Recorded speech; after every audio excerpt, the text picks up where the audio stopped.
Puji Tuhan saudara, kita berjumpa lagi dalam program doa-doa, yaitu sesuatu kehidupan kita yang didasari oleh firman dan mempunyai kekuatan, yaitu iman. Dan ketika iman itu mulai meningkat, maka doa kita menjadi seperti dupa yang harum di hadapan Tuhan. Dikatakan saudara, doa kita itu naik ke atas dan diterima oleh Tuhan. Dan doa kita itu tidak pernah akan mati, walaupun mungkin pendoanya lupa atau mungkin sudah mati. Oleh sebab itu, kita tidak boleh cemu-cemu berdoa. Dikatakan tetaplah berdoa. Namun doa sendiri, kalau kita tidak membaca firman, kita tidak memperdalam, maka doa kita itu tanpa iman, maka saudara, doa kita itu tidak ada kuasa. Karena firman itu membuat kita menjadi orang-orang yang dirubahkan, sehingga kita menjadi orang yang benar di hadapan Tuhan, sehingga doa kita yaitu menjadi doa orang benar, maka menjadi besar kuasanya. Mari kita tunduk kepala kita berdoa dulu. Bapa kami dalam surga yang kami kenal di dalam nama Tuhan Yesus, hari ini Tuhan, Engkau mengurapi setiap tutur kata kami, Engkau kuduskan setiap pikiran hati kami, supaya ketika kami berdoa menyampaikan kata-kata, biarlah Roh Kudus yang menuntunnya, supaya Tuhan doa-doa kami boleh berkenan di hadapan Tuhan dan menjadi berkat bagi banyak orang. Kami berdoa untuk saudara-saudara kami yang punya masalah, persoalan, tantangan. Tidak henti-hentinya Tuhan, mereka yang sakit, mereka yang berseru-seru kepada Tuhan. Mereka mengeluarkan air mata mereka dalam pergumulan mereka. Tuhan, biarlah Engkau ulurkan tangan memberkati mereka dalam nama Yesus Kristus. Biar kuat kuasa Tuhan menyertainya. Engkau memulihkan, menyembuhkan, memberikan masa depan, pengharapan, damai sejahtera, kasih sukacita. Tuhan, bahkan karir mereka, jodoh mereka, hidup mereka ada di tangan Tuhan. Demi nama Tuhan Yesus, kami mengucap syukur dan berdoa. Haleluya. Amin. Kita akan belajar tentang Musa. Mengapa Musa begitu dipercaya Tuhan? Mengapa Musa begitu dekat dengan Tuhan? Mengapa Musa dipilih Tuhan? Mengapa Musa bisa sampai berjumpa muka dengan Tuhan? Bahkan di Gunung Sinai sekalipun, Musa berjumpa dengan Tuhan sampai Tuhan menuliskan 2 loh batu yang berisi 10 hukum Allah.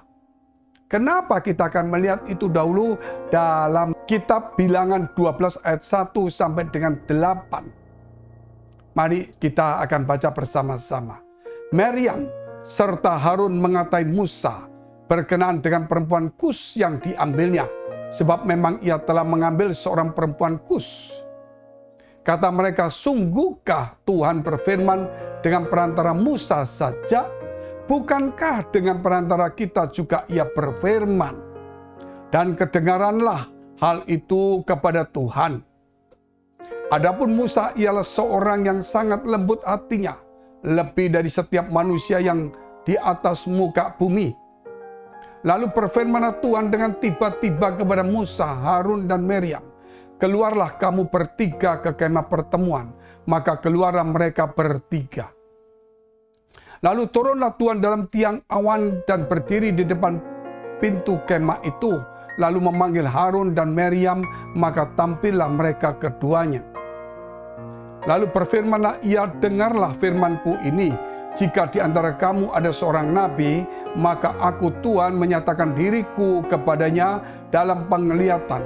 Aku berbicara dengan dia dalam mimpi. Bukan demikian hambaku Musa, seorang yang setia dalam segenap rumahku. Berhadap-hadapan aku berbicara dengan dia, terus terang, bukan dengan teka-teki. Dan ia memandang rupa Tuhan. Mengapakah kamu tidak takut mengatai hambaku Musa? Jadi di sini kita melihat Musa berhadapan-hadapan dengan Tuhan. Dan dia melihat wajah Tuhan.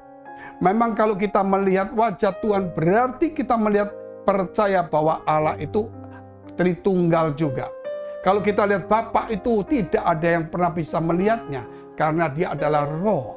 Tetapi yang bisa dilihat itu adalah Yesus Kristus yang juga disebut Tuhan. Itulah yang namanya aku dan Bapa adalah satu, kata Yesus Kristus.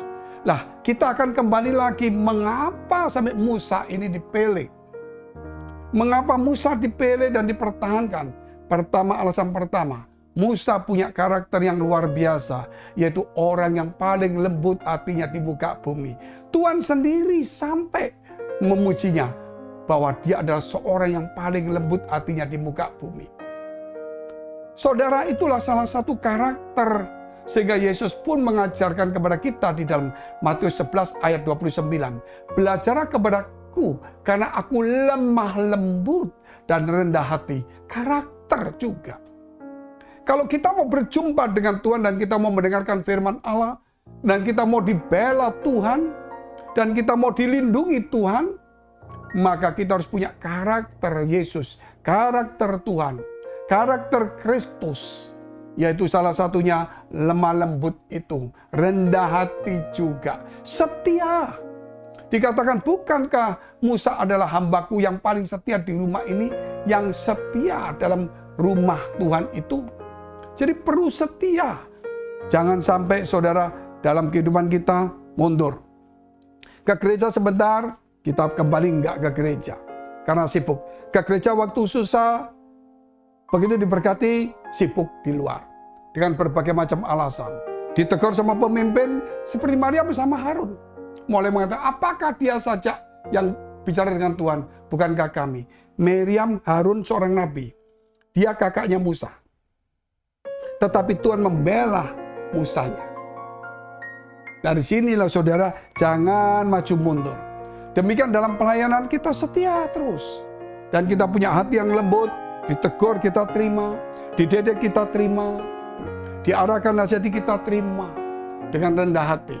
Itu yang akan membuat kita bisa bergaul akrab dengan Tuhan, kita dibela, dilindungi oleh Tuhan, kita bisa berjumpa muka dengan Tuhan. Saudara yang dikasihi Tuhan, kita harus mengubah, sehingga dikatakan saya penulis buku Your Character is Your Future. Juga boleh dikatakan karaktermu menentukan masa depanmu. Ada banyak sekali saya tulis juga buku, yaitu perkataanmu adalah imanmu. Your word is your faith. Ada juga pikiranmu adalah doamu. Your thought is your prayer. Ketika kita berdoa mengeluarkan kata-kata, harus ada iman di dalamnya. Dan ketika kita berdoa, pikiran kan kita memikirkan. Ketika kita memikirkan, itulah doa kita. Dikeluarkan dengan kata-kata beriman, itulah naik ke atas. Dan karakter kita itulah juga menentukan masa depan kita. Jadi kita punya masa depan, perkataan kita dilapisi iman, pikiran kita menjadi doa naik ke atas, saudara. Dan itulah yang membuat kita menjadi orang-orang yang tangguh, yang kuat, yang berkarakter. Sehingga kita dibela Tuhan. Oleh karena itu kalau saya banyak di gereja, melatih orang itu, saudara, bukan mencari karunia-karunia saja. Karena karunia itu pemberian. Namun kita harus juga yang punya karakter. Ya, itulah yang penting. Buah-buah roh itu penting, itu karakter. Sehingga kita punya karakter itu, saudara, apa yang terjadi? Nggak usah bilang mujizat, dibela Tuhan, dilindungi Tuhan, dikelilingi oleh malaikat Tuhan, berbicara dengan Tuhan, berhadapan-hadapan muka. Bahkan saudara melihat kemudian Tuhan murka kepada Maryam. Sehingga kemudian Maryam itu, saudara, kena kusta. Sampai Maryam itu minta kepada Musa untuk mendoakan kepada Allah.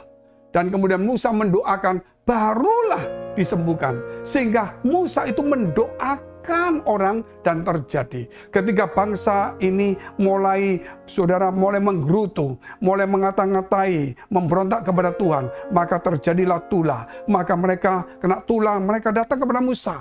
Musa, tolong berdoakan kepada Tuhan, kami telah bersalah. Musa berdoa, saat itulah Tuhan mendengarkan. Jikalau kita mau doa kita mau didengar, tidak ada lain, karakter kita, perkataan kita, juga pikiran kita harus bersih dan suci. Oleh karena itu saudara, mari kita jangan lama-lama lagi. Lapisi hidupmu dengan karakter yang luar biasa. Dasari perkataanmu dengan imanmu.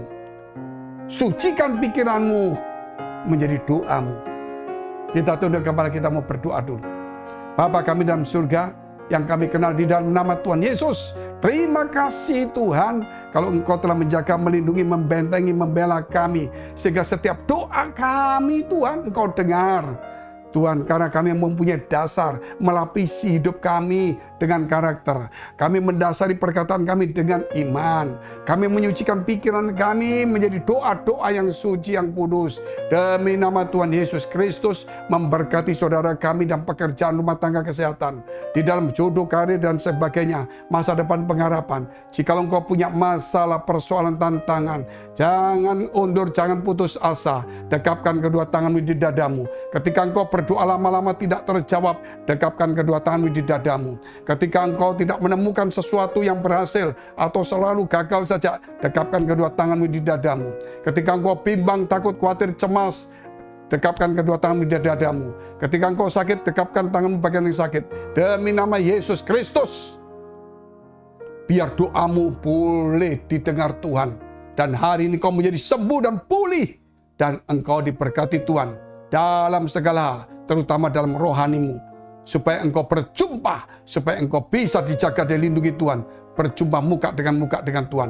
Demi nama Tuhan Yesus, haleluya. Amin. Saudara yang dikasihi Tuhan, kita akan berjumpa lagi dengan program yang sama. Jika saudara masih membutuhkan doa dan konseling, silakan hubungi nomor handphone yang tertera. Sampai jumpa. God bless.